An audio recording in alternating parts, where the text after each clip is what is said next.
gonna wait until I have everyone's undivided attention to get started today.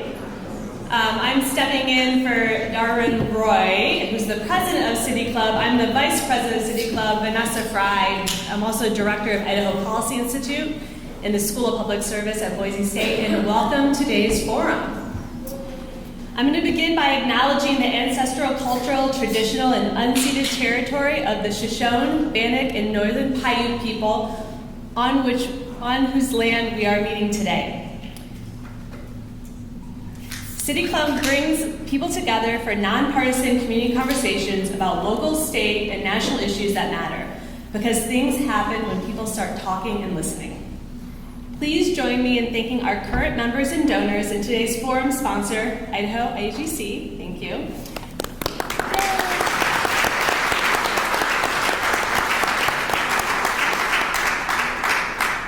Thank you to our annual sponsors, University of Idaho, City of Boise, and Boise State University School of Public Service.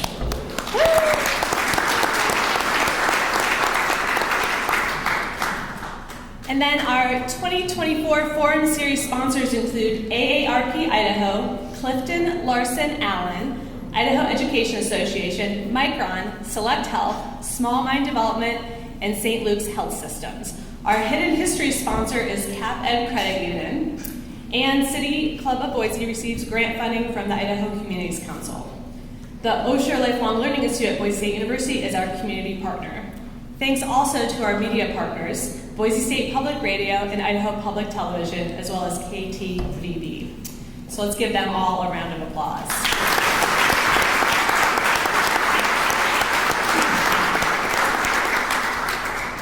So before I introduce my colleague and today's moderator, I would like to do a call of action for those of you who would be willing and able to help City Club. We are a membership organization, and we're supported by our members, donors, and sponsors. If you are a member like I am, thank you so much for your continued support of City Club. And if you're not, you will find a handy QR code on your table, or you can talk to me and I'll help you become a member. You can also go to our website to donate. So now to today's forum. I'm so happy that I get to introduce my friend and colleague, Jacqueline Kettler, who will help us have a conversation with Secretary Phil McGrane.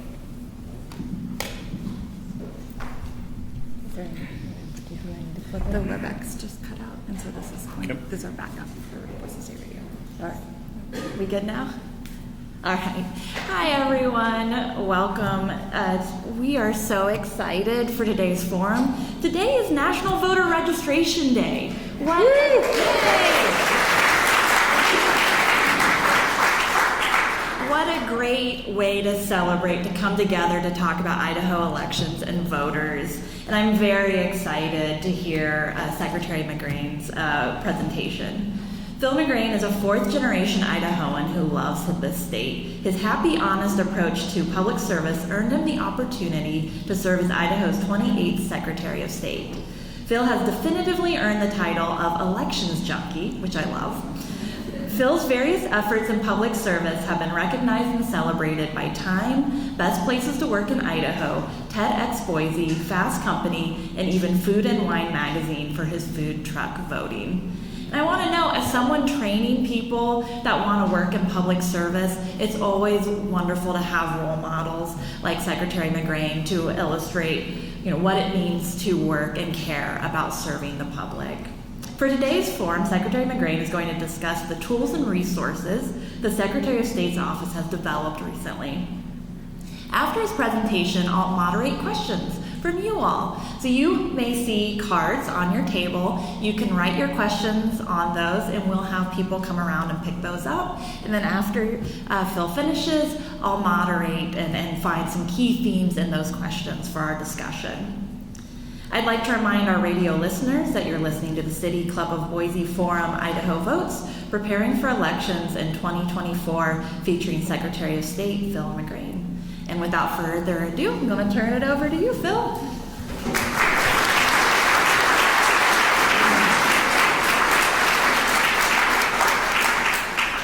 Thank you, everybody. It really is an honor and a privilege to be here today. I've thought for many years about coming to City Club. I've never been on this side of it for quite some time. I was a member of City Club, attending many of the different forums, and so it's kind of cool to be up here and to see so many friendly faces in the room. I think that's one of the big things. And real quick, I just want to recognize, there are a lot of people I could recognize in the room, but a couple of key people I want to recognize. First and foremost is my colleague, Brandon Wolf, our state controller. Thank you, Brandon.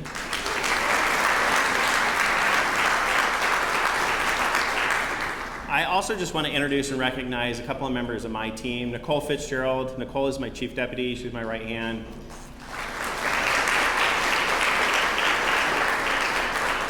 And Rob McQuaid. No, he's not your assessor. He works in my office as assistant chief deputy, and Rob also helps keep me on the straight and narrow. Now, I'll start by just saying, I have way more stuff that I can share than we have time for. I think that's everybody who's prepped me for this is tried to rein me in a little bit. So be forewarned. I'm looking forward to your questions. I'm excited. There are a lot of things going on today. Today is just I always call it, today is one of my performative days. Those who are in politics can kind of understand. I started on the radio this morning. We had a land board meeting. I'm here with you. Right after this, I'm going to go out to Gowan Field. Governor Little and I will be out there. We have a voter registration drive going on, and we'll be signing a proclamation to salute our military members and veterans in voting. We've got a big initiative trying to partner with Veterans Associations, specifically a group called Vet the Vote, that tries to get veterans, and I know there's many service members here in the room, to participate in our elections by serving as poll workers. As I like to highlight, these are people who've served our country before, and this is just one more opportunity to serve our community. And then to really highlight, as already mentioned, I think Vanessa had a call to action about City Club. I think one of the biggest call to actions today is to register to vote. And now I know that if you're a member of City Club or you're here, there's a high probability that you're registered to vote. I think this is above average group in terms of political engagement. That said, I'm still confident, having done this work for many, many years, that some of you need to update your voter registrations. Whether you've moved or something else has changed, right now is the time to do it prior to November. It will save you a lot of hassle. It will save us a lot of hassle. So, in addition to encouraging your friends, your families, your neighbors, everybody else to register to vote today, also take a second, visit voteidaho.gov. I'll talk about that a little bit more. You can go online easily, update your registration. That way you know for sure that you'll be able to vote in this November's election. One of the things that I just really want to highlight is, you may know, but there is an election coming up. I don't know if the word's out. I think we've got 49 days, but who's counting? Our office is right now in the thick of it in terms of the preparation. That's part of why we're doing what we're doing. One of the reasons we're highlighting this as our salute to military and veteran voters is because Friday will be when absentee ballots begin to go out. So any of you in the room, because I'm sure there's a few of you who've requested your absentee ballot and wondered where it is, it doesn't go out until Friday, but Friday will be when the very first ones go out. And the reason that they go out at the time they do is for our military members. Congress back in the 90s passed the Uniform Voters and Overseas Voting Act, as well as there's the MOVE Act later, saying that we need to make sure we can get ballots. You name the country, the region, we need to get ballots. If somebody's willing to defend our country overseas, they should have the right to determine who's going to send them there. And so this is an important part of the process. And so we're really honored to be able to recognize people and help in this way. One of the things I'm going to focus on as I talk a little bit, and then I'll get into questions, is just some of the work that we've been doing in the Secretary of State's office. I can really say I have an amazing team. I introduced Nicole and Rob, but we have a collection of people behind the scenes that really are working hard to make sure this election goes smoothly, to make sure that all Idahoans can participate in the election, that all Idahoans can have confidence in the election. That's a big part of our role these days. And really working with our peers all across the state. So all of the 44 county clerks, I've already been on the phone with a couple of county clerks today, just working on a few things, as well as working as our peers nationally. We're very fortunate. Tomorrow, we are hosting a press conference. Director Jen Easterly of the Cybersecurity and Infrastructure Security Agency, something none of you other than really IT nerds worry about, is coming to visit with me in preparation for the election to make sure that we're not just prepared locally for the challenges we face, but also internationally for some of the threats we face in our space. Elections is a high target for all sorts of challenges. It gets a lot of focus. I think everyone can recognize this election has national significance. And while Idaho may not be the state that is in the news for national significance on Election Day, we're still a part of the entire system that plays into this. And I also want to note, I'm guessing I'm going to get some questions later, but we also have some important issues locally on the ballot.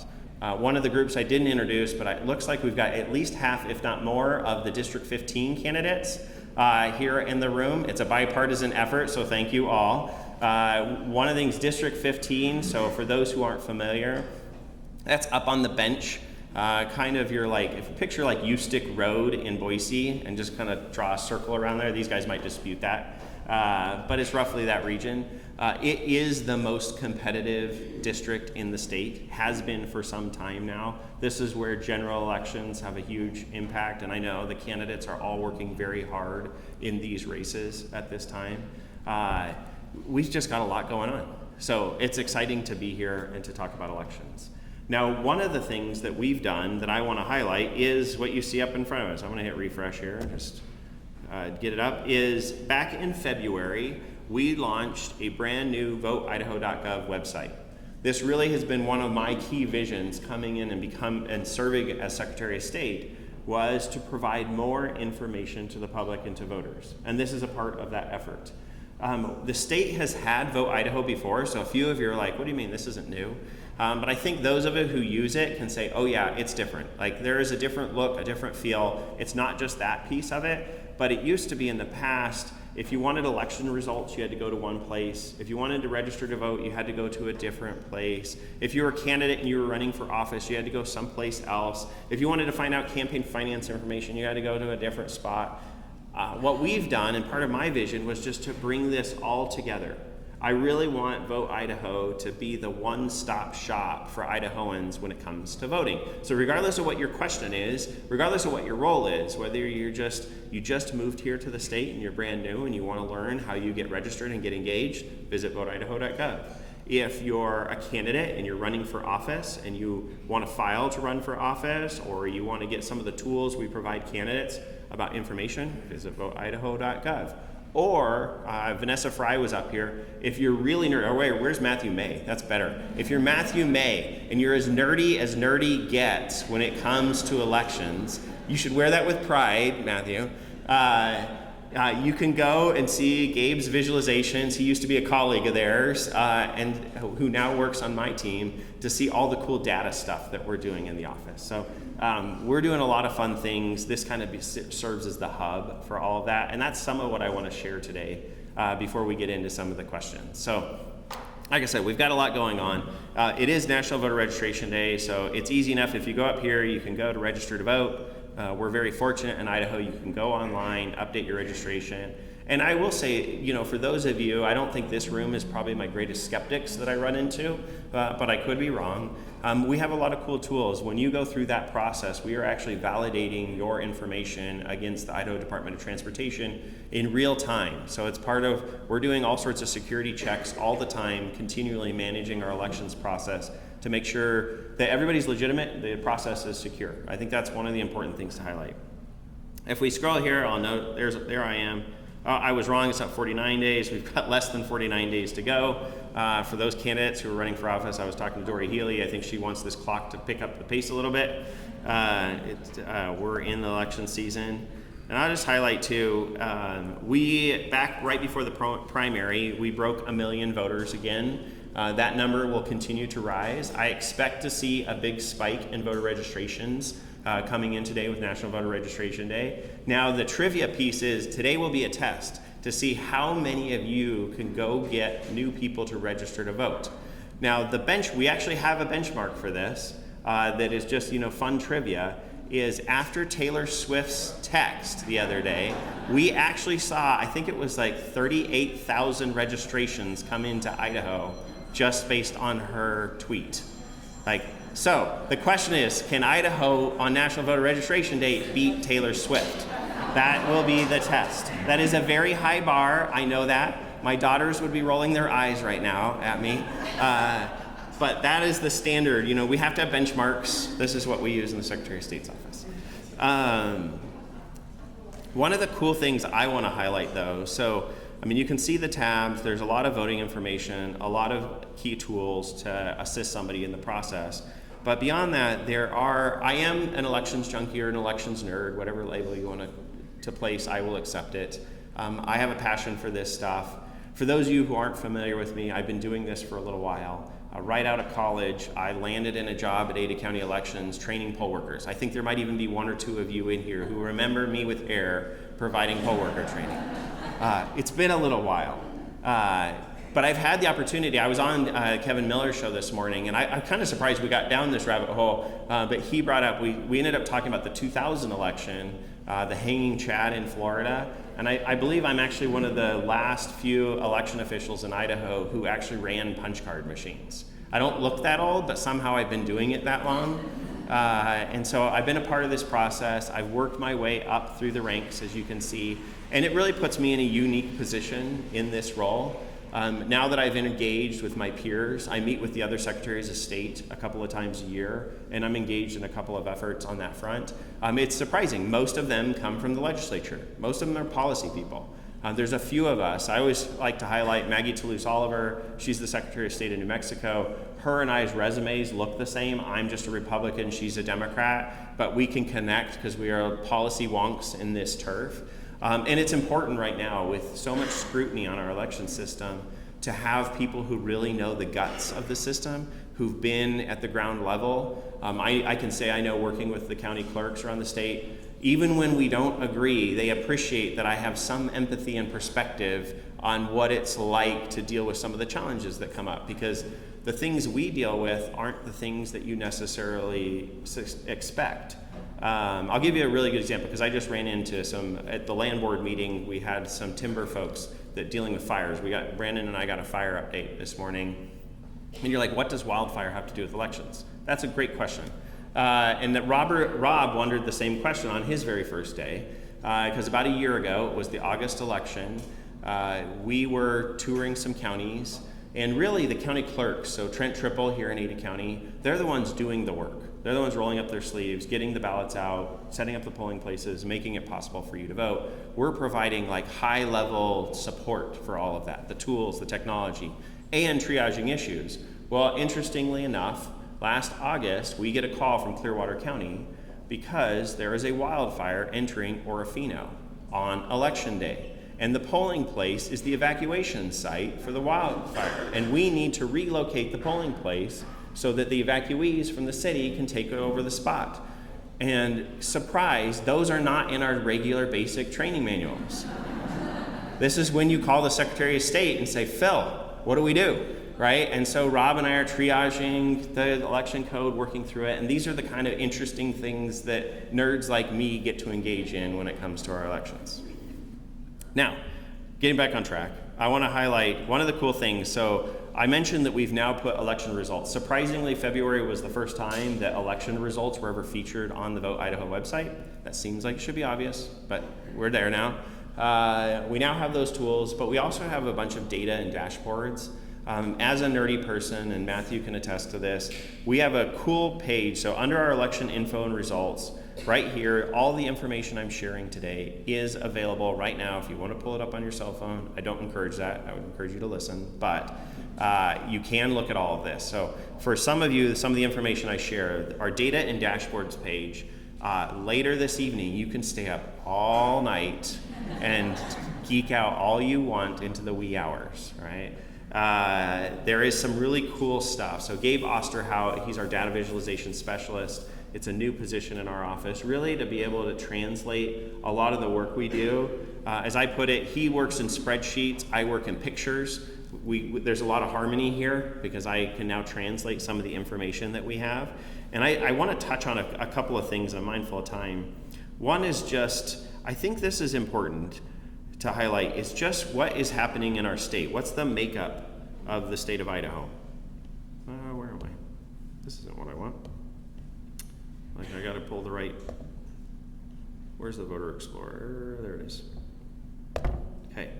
One of the things I want to highlight is just what is the makeup of our state and what's happening here. I share this because not all of you in there, some of you have heard me share some of this data before, so I apologize for that. But many of you, I think it's just eye-opening to see, because we all live in our own little bubbles. And we all talk to our friends and neighbors who generally agree with us. And part of the reason we talk to those people is because we like to be around people who agree with us and think like us. And that's happening more and more in our country. And it's happening here in the state of Idaho. And it's something worth noting. I always say when I share some of this, my favorite groups to speak to are what it's kind of proven out to be the ag community, I'll call it, is our farmers, our ranchers, or others. Back at the beginning of June, I shared this information with the Water Users Association. These are like your tried and true, deep down Idahoans. Like, no one has, I spoke to the potato growers a while back, and I asked for a show of hands, how many of you have moved to Idaho in the last 10 years? Not a single hand went up. No one has moved here to start a potato farm, right? Or to start a ranch, right? But what's interesting is they hear all sorts of narratives, whether it's in the news, whether it's through email blasts, social media, other things, and many of those narratives don't hold true. It's good to actually see what's happening because our state is going through a period of change, just in terms of the demographics of the state. And I think it's worth highlighting. So first of all, this map, this is not election results. This is the registered voters of Idaho. So all of the registered voters, just based, right now it's colored based on their party affiliation. Surprise, Idaho is a red state. Being here in downtown Boise, you might have questioned that, but I'm telling you, Idaho is a very red state. And surprisingly, it's continuing to get redder. And no matter, if you were at the Hyde Park Street Fair this weekend, you may have felt differently, but that's not the trend, as much as Courtney is trying, along with others. To orient you, so we've got the state of map. For the radio viewers, this is hard, but if you go to the Data and Dashboards page on Vote Idaho, you can see this information on our Explorer. Blaine County is this very soft purpley county in the middle, so those who aren't familiar with the state, that's your Ketchum, Sun Valley area, hence why it is. But even it's more balanced than you might expect. A couple quick things I just want to highlight is 59% of the registered voters in Idaho are registered as Republicans. That's noteworthy, and I'll speak to that a little bit more. 26% unaffiliated, 13% are Democrat. I will note, and I'm sure already in your heads, this is happening, of the unaffiliated voters, it's overwhelmingly Democratic leaning. There is a stronger incentive to become a registered Republican based on our primary rules than there is an incentive to become a Democrat. And especially in like an area like Ada County, that you see that lean even more that way. But you can kind of see the makeup of our population. Doesn't matter what gender, demographic. I'm going to highlight real quick. I should make sure I keep moving. One, I want to highlight for all the ladies in the room, women always outvote men, period. You should be proud. I always like to highlight one of the things we lost in 2020 was the celebration of the 19th Amendment. It's as though if you had to fight for it, you're more likely to exercise it. Here. And then this is kind of interesting just because we've got Boise State's in the room as well as University of Idaho. This is us coloring the map by demographic by age, right? So you can see for all of those 60 and above, I usually call you voters. For everybody else, here you can see highlighted on here where our universities are, right? That's where you start to see some of the youth pop in. Even Boise State is making a dent here locally. Now I want to go to the more interesting piece of this. So if you remember, 59%, that number is worth noting, are registered as Republicans right now. Now this, some of you have seen, I can't help share it because it's just fascinating to see what happened. So first and foremost, many of you are looking at this map, and I know this room well enough to say some of you are looking at it with a sense of terror. No, this is not the results for the election coming up. For some of you, maybe this is exactly what you want the election to look like when it comes up. This is not election results at all. Typically, when we see a colored map related to elections, it's about results. Instead, what this is, a United States map, color-coded based on the party affiliation of the people moving to Idaho. So one of the pieces of information we collect when someone registers to vote is your last known address. We have a very practical reason for that. You move here from California, you register to vote here, you say you came from California, our office notifies the California Secretary of State's office that you registered to vote and moved. And so, like, hey, we're adding them to our rolls, please remove them from your rolls. And all the states share information in that way. Gabe saw that information, he's like, I wonder what cool stuff I can do with this. And here we are. And so of the roughly million registered voters, 118,000 are represented on this map. Now, it's not surprising that we have Republicans moving to Idaho. What is surprising, though, is just to the scale. So when you look at this map, of the 49 other states, 48 of them have a majority of Republicans moving to Idaho. Our one exception is right here, which is our friends in Vermont, and that's because there's literally one more Democrat than Republican that moved to Idaho. So just kind of orient you here, when you look at this on the screen, the percentages are what they seem, the colors are what they seem. The numbers right below the party listing, that's the raw number. So I'm guessing not many of you have run into people from Vermont that moved here recently. All right, so that's New England state's not a big source of people coming to Idaho. But when you look at the rest of the country, what's surprising, and I'll go right to where everybody wants to know, let's head to the west. Right? So now all of a sudden we're dealing with real numbers in terms of the people. Surprisingly, Spokane, Washington is the #1 city where people are moving to from Idaho. Border cities have more influence generally than others. But now you see real numbers. Now remember, 59% are registered Republicans. One of the surprising things is I've been sharing a lot of this data for about 6 months or so, and over the time I've been sharing it, that number has actually shifted. It started at 58%, it has shifted to 59% of the total, just based on this trend that we are seeing. And so you can see 62%. Washington is not exactly known as a Republican bastion. So the people moving here, it's different. We often refer to these in our line of work, and I think all the politicos in the room can say this, as political refugees. They're people who are relocating based on what's changed where they are, and they feel like they want to find, again, I mentioned, we find people that think like us and act like us. So we're looking for those people. In the development community, I don't see any of the developers here, but we call them equity refugees, right? Because they sell their home there and buy 3 homes here. Rising all of our home prices, property taxes, and everything else here. It's common. I think City Club has had lots of conversations on that. Here, just to highlight, we go to Oregon. Oregon definitely not known. Recently I met the state, I can't remember what her role was, the state land director, whatever, for the state of Oregon. We make a lot of money on timber sales as a land board. Oregon is having its first timber sale in a decade just because of their policy positions are so different than ours. I always like to highlight Oregon because some of you have probably read in the news, instead of packing up and selling their home, they're just trying to move the border and get to Idaho. I don't think it's going to work, but that's their new effort. And then the elephant in the room that everybody's thinking, yes. Yeah.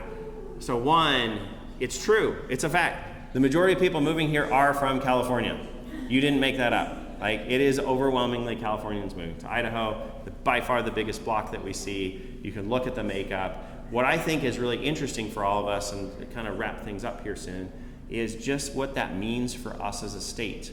When I go to Peekaboo, Idaho, and I talk to a rancher, that is wildly different than going to Eagle, Idaho, and talking to somebody who just relocated. Like, they may have a cow, and it may have a name, but it is not the same as the guy over in Peekaboo, right? There's a very different demographic, and we're seeing that battle play out in the State House. I think you guys have lots of different groups on different policy positions, but we are seeing this mix of people.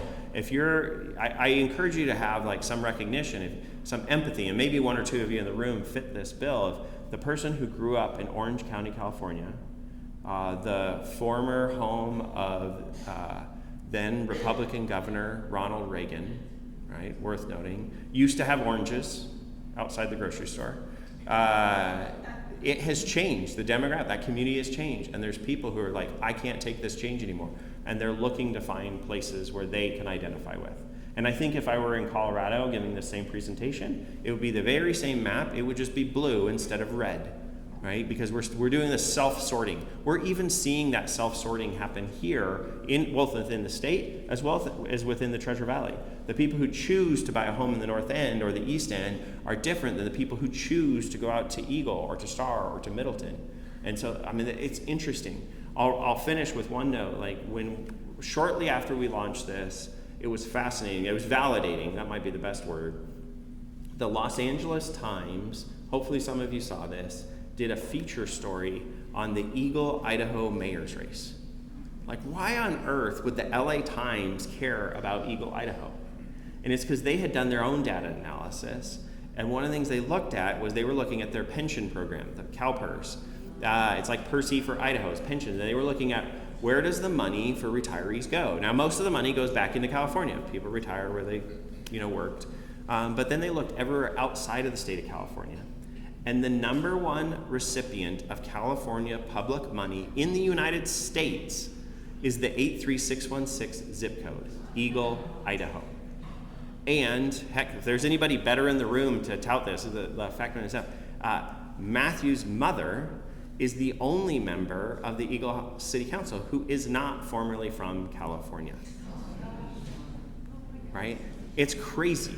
Right? And so in terms of policy things that are going on, there is a lot of change, a lot more people coming to our state. And so it's going to impact us. And we'll see that when we get to November, we get to the ballot box. Right? And we'll see how our communities are operating. There's a more urban sense if you go out to Eagle Road, regardless of whether it's Eagle, Meridian, whatever, than when you go to other parts of the state. And I get the good fortune to talk to all sorts of different groups all around the state. Now, that was a lot of stuff. I could keep talking about all sorts of cool things. I have a few other things to share. But I know that you have questions. So, Jacqueline, let's do this. Yeah, we have lots of fantastic questions. And again, I want to remind our radio listeners that you're listening to the City Club of Boise Forum Idaho Votes, preparing for elections in 2024, featuring Secretary of State Phil McGrane.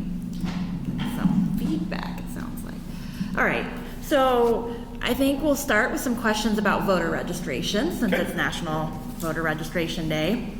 And this is one attendee is asking about if you've registered a long time ago and you're concerned your signature might have changed, or you don't remember if you included a middle initial, how would that affect, they're worried about mail-in ballots. So do voters need to periodically update their signatures? Good question. I would say generally no, you don't need to actually update your registration. If you want to, out of a sense of security, there's no harm or foul in doing so. One of the things is while your signature changes, it changes less than you think it does. And I should say for the group, one of the things just to highlight is we do use signature verification in the state. So any absentee ballot, 100% of absentee ballots that we receive, there's an affidavit the voter signs, and we compare the signature on that envelope to the signature either on your voter registration card, which is where I think this question comes from, or the signature on your driver's license. We have access to both. We also have access to anything you've ever submitted to us. So whether it's a previous absentee request, previous registration forms, and we can tell, our office provides training to all of the county clerks on signature review. We bring in law enforcement officials to go through that. And part of the training is you can see as people age, signatures change a little bit. It's what's funny too, though, I'll say, because the question we get often now is sometimes you're signing on a digital device, right? Whether it's at transportation or this, while some of you don't take all of try as hard on your signature in those instances, what's fascinating to see is that generally you still do the exact same thing. The movement you make at the grocery store is pretty consistent each time. And I will say we get to tease out, and we do have instances of voter fraud cases and others that we pursue based on whether signature matches or not. In an instance like the questions coming from, the county clerk's offices will always try to reach out to someone. Part of it is at first and foremost an effort to either correct it, so because we want the votes to count that are cast, but also it becomes one of our first steps in inquiring about it. If I call you and I say, hey, your signature didn't match, do you want to, and you're like, my signature didn't match, I didn't sign anything, what do you mean? Like that's an important first question for us to start looking into. Thank you so much. There's also some questions about the new law about student voter IDs, and a question on how that's affecting voter registrations Is there a lot of pending voter registrations now? Kind of what's the effect of that new part of the voter ID Yeah, law? so a couple of things. So Idaho has required voter ID to vote for over a decade. So when you go to the polls, they would ask you, I see your ID, you provide a driver's license. There's always been these specific requirements when voting. There's also the alternative, because I know there's some nerds in the room, the affidavit too, in terms of voting. 2 sessions ago, we updated our voter registration requirements. So there's a difference. There's ID for voter registration and ID to vote. There's 2 phases that happen in the voting process. We had fairly loose and ambiguous rules related to voter registration, and we updated those to, one, more align and mirror what our voting requirements were, but also to be more specific, both for poll workers and voters. Part of that process was the removal of student ID as one of the acceptable forms of ID. Nationally, this has been a big conversation. All of the IDs that are now permissible are your driver's license, a state-issued ID, passport, military ID, concealed weapons permit, tribal ID. Not that I do this for a living. One of the things is just the security requirements in terms of how you obtain those is vastly different than the student IDs. If, I don't know, Benji and I talk about this, if anybody has their University of Idaho student ID, I can tell you right then, it says do not use as official identification, printed in bold letters on it from the university. That's a good example of this change. But also, I will say my perception on ID and voting just broadly has changed over time. And one of the best improvements we've made in our elections as a state, and I'm like the chief advocate for, is our electronic poll books. So most likely all of you, if you voted in person, have encountered an electronic poll book at this point in time, because we've had them in Ada County for a while, where it's a iPad type device that you check in. But one of the things they'll ask you for your ID, and they'll just scan the barcode on the back of your ID and pull you up instantly. It makes the voting process faster. It finds your record. It makes sure that we don't confuse Rob with his dad, Bob. It does a lot of different things, but it also tracks all this information. And while it shouldn't be, I bet if I asked everyone in the room right now, can I see your ID? Overwhelmingly, you would pull out your driver's license. Now, I knew that would most likely be the most common. I did not know to the scale it would be the most common. Based on the data, because we collect all this when people vote, I think it's 98.8% of voters use a driver's license. We have a bunch of other IDs you can use. Passport is the next highest at 0.5%. And student IDs is really, really low.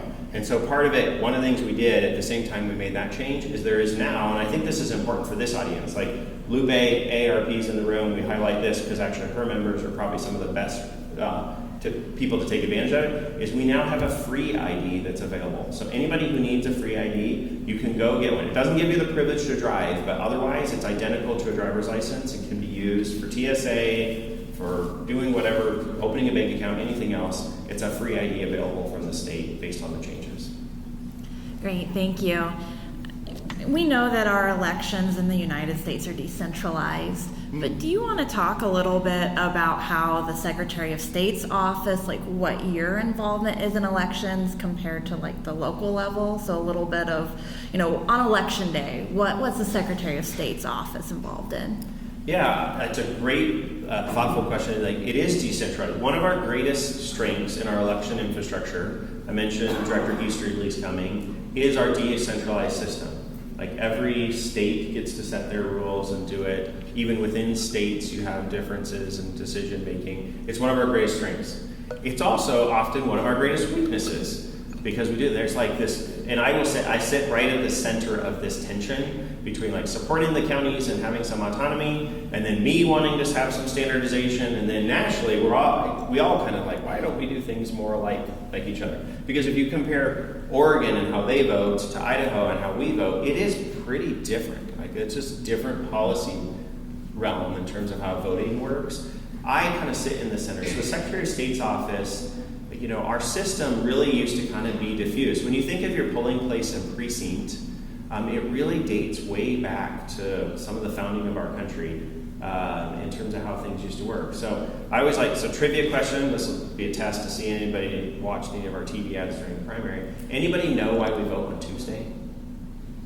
Anybody ever wonder why we vote on Tuesday? All right. It does literally take an act of Congress to change this. In 1845, Congress set Tuesday as our national day to vote, and that was because Sunday is the Sabbath, it was allowed Monday to travel to your county seat to vote on Tuesday. Now, how many of you are taking your horse on Monday to get to your poll on Tuesday? Like, it's a different scheme, but we still operate in the same atmosphere and work on some of the same logistics from the past are how we operate today. And it's just a fascinating thing to get to see how this all works. And we have this tension. In Idaho, we have 6 counties that count every vote by hand. They're small enough. We have 2 counties that have less than 350 registered voters in the entire county. I will highlight, I'm running with your question, and you could, so one of the things I'm going to highlight tomorrow when I'm with Director Easterly is I sit on the executive committee for the EII-SAC. I'm the Republican secretary. This is getting super nerdy, but it's cybersecurity for elections, like trying to make sure our national infrastructure is safe from Iran, China, all the usual suspects. One of the reasons I've got it is we've worked as a state to try and get connectivity to some of our rural communities. When you bring an internet connection to a rural community, you also bring Iran with it. That's not your intent, but the threats come with the benefits. And so we have to protect those things. And I've been really focused on highlighting nationally is Custer County, Idaho.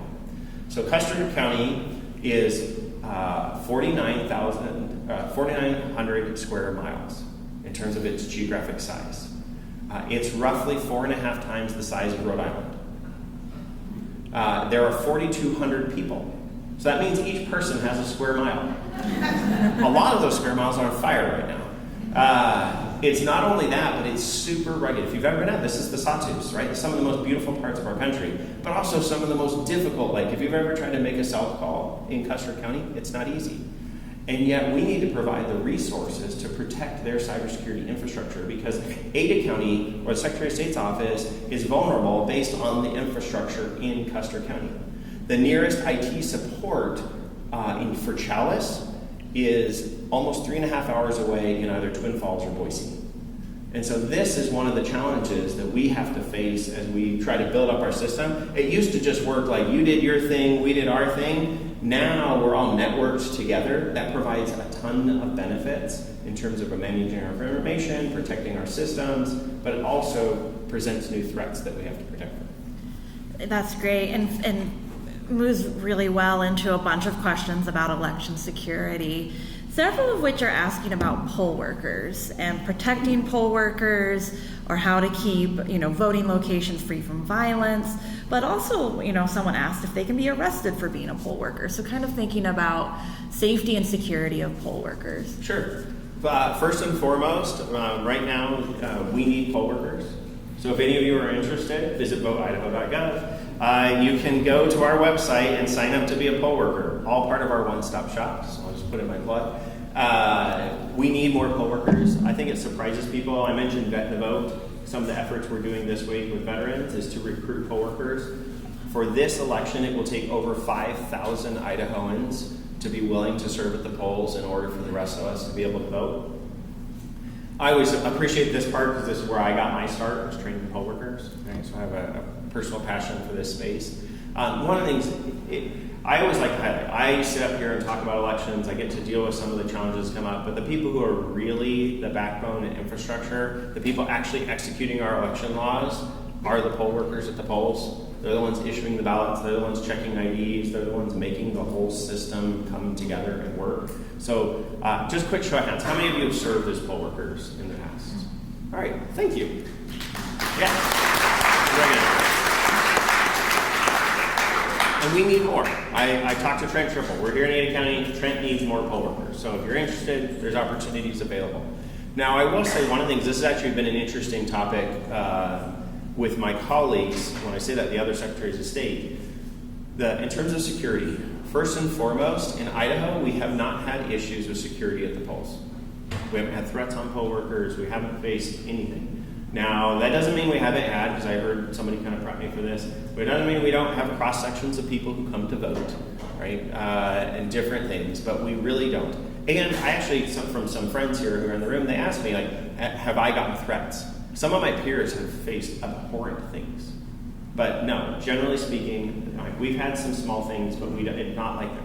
One of the things I actually fear about this election, and we've talked about it as secretaries, is there is a national narrative that is promoted by the national media about threats to poll workers, and there are places that this is real. For like Maricopa County, Arizona, Fulton County, Georgia, there are places that this is a real consideration. It isn't in Idaho. And one of the things we're actually seeing is this national narrative is deterring people from serving. It's actually hurting. The two biggest challenges that we've seen as secretaries when we talk about it is finding enough poll workers to be willing to serve and finding polling locations. Those two, so Kentucky Secretary of State Michael Adams, he's my mentor secretary, he's running into a lot of challenges like in Louisville, because what's happening is we see many of our common polling locations that we've had in the past, whether it's school buildings, whether it's churches, community centers, more and more people are like, politics is scary, I don't want to have any part of that.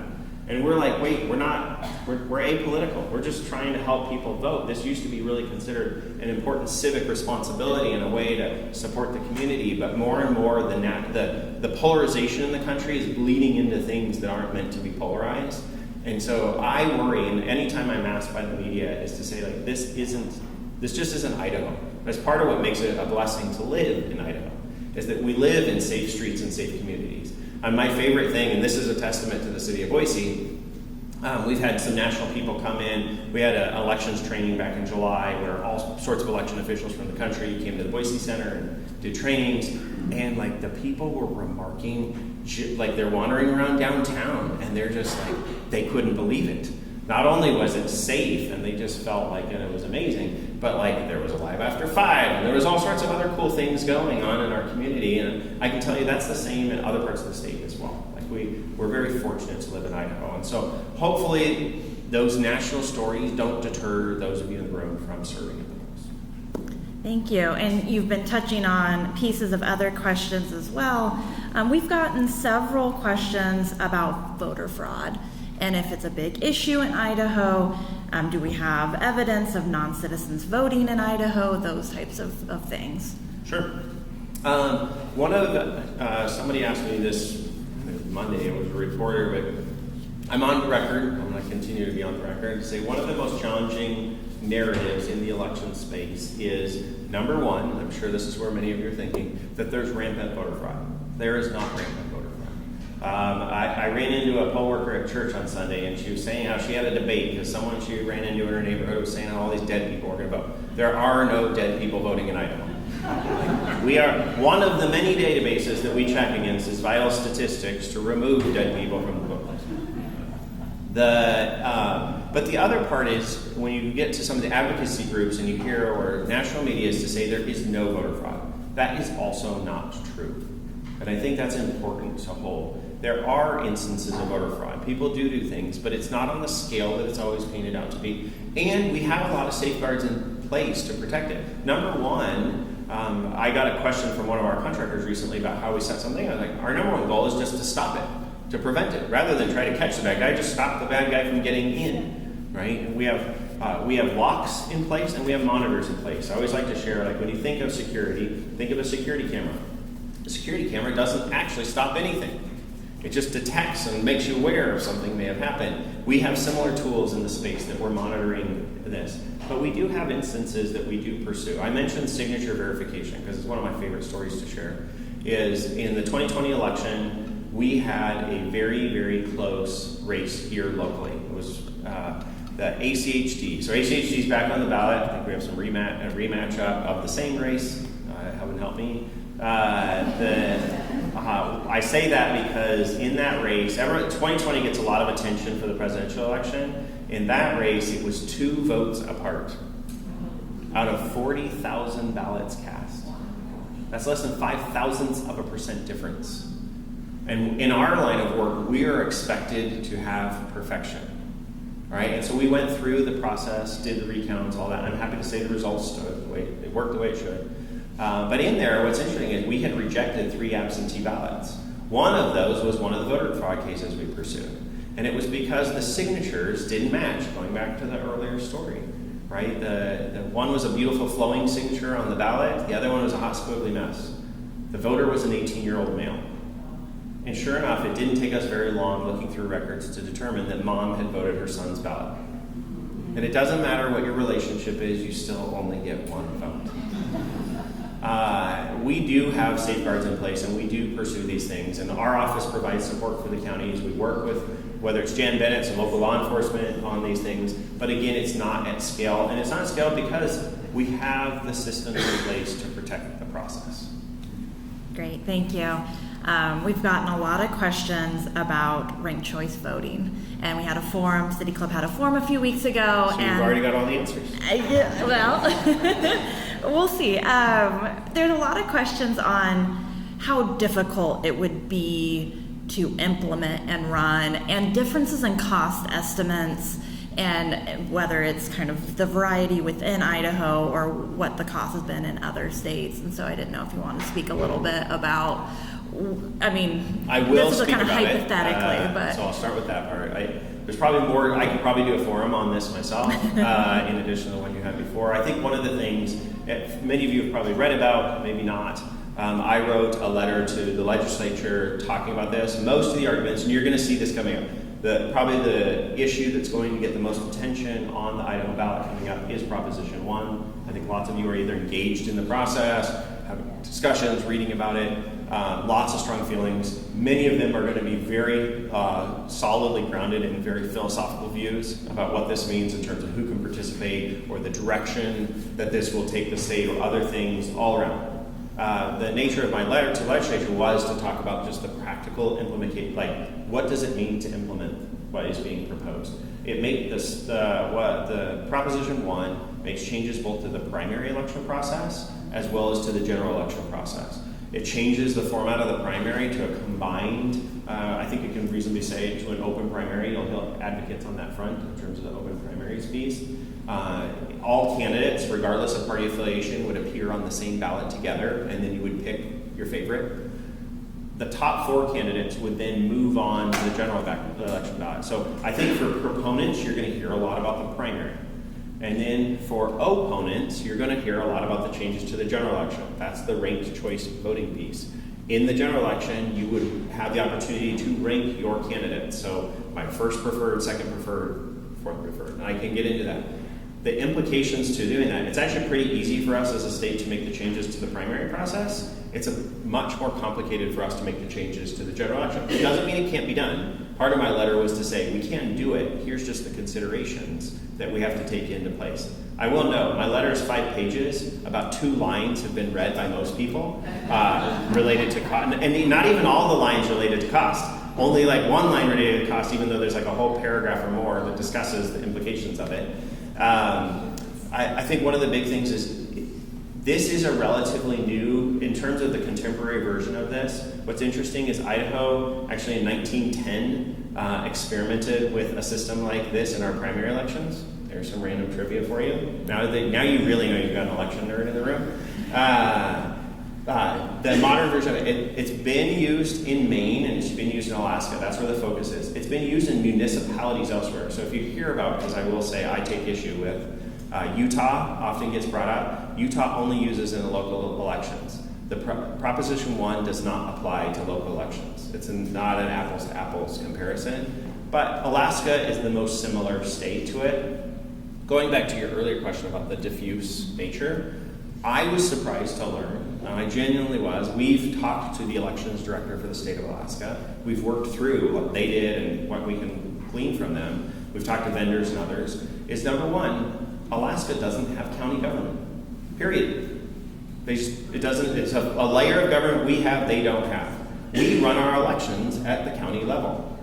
That is a difference. They already were running their elections at a statewide level. We don't do that. That is one thing that makes us a little bit different. Similarly, the biggest issue that I think is the tussle of point on cost is the voting equipment we use. All of you, when you've gone to vote, most likely you've stuck your ballot in a scanner. Those scanners cost a lot of money. The state has invested a lot in the infrastructure we have. I think that's one of the things when I've talked to some people. I don't think people realize the millions of dollars we've already spent on the tools we have. It's probably $50 to $60 million investment in our infrastructure presently, if not more. Much of it And part of it is, would that need to be changed? And that's the thing, is the systems we currently have, when we've spoken to the vendors that work in Idaho, cannot support doing the ranked choice voting ballot. They can't read the results. And that's where I think there's a tussle in terms of trying to figure out how does this work. For me, I want to make sure that everyone is informed. You know, one of my biggest things about Idaho, voter guide, everything else is I want more information out there. And specifically, I think one of the things that you could get another presentation on is how does the legislature respond to whatever happens at the ballot voting booth in November? That's going to be a really big question in this narrative as well. Well, I think we could continue diving into all of these topics forever, and I thank you so much for your thoughtful answers. But I'm going to turn it over to you for a closing. Okay, cool. Sorry I didn't get to more of your questions. I'm happy to answer a few questions. We're going to run out to Gownfield. As I start talking, Nicole's like, no, you cannot stay here.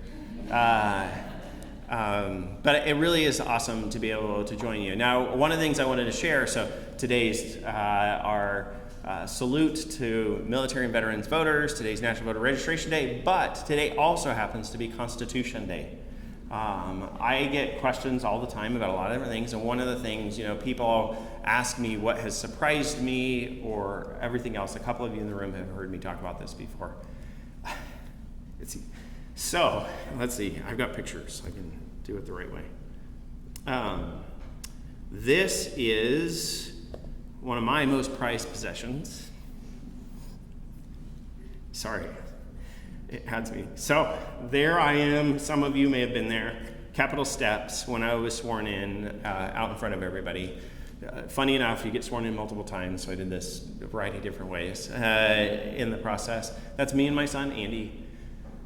About 10 minutes before this moment, 15, so my dad ran into the office and he gave me this. And any good politician has their pocket copy of the Constitution of the United States. This is mine. Let's see if I can scroll properly here. Nope, well, that's what used to be beautiful by Bull Trout Lake. It's amazing that the National Guard caught this. And what makes mine unique and different is not just the cool leather binding, although that is true.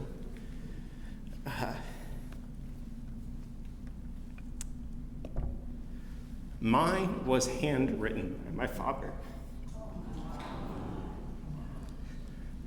And I can tell you that there is something profound sitting with a document like this.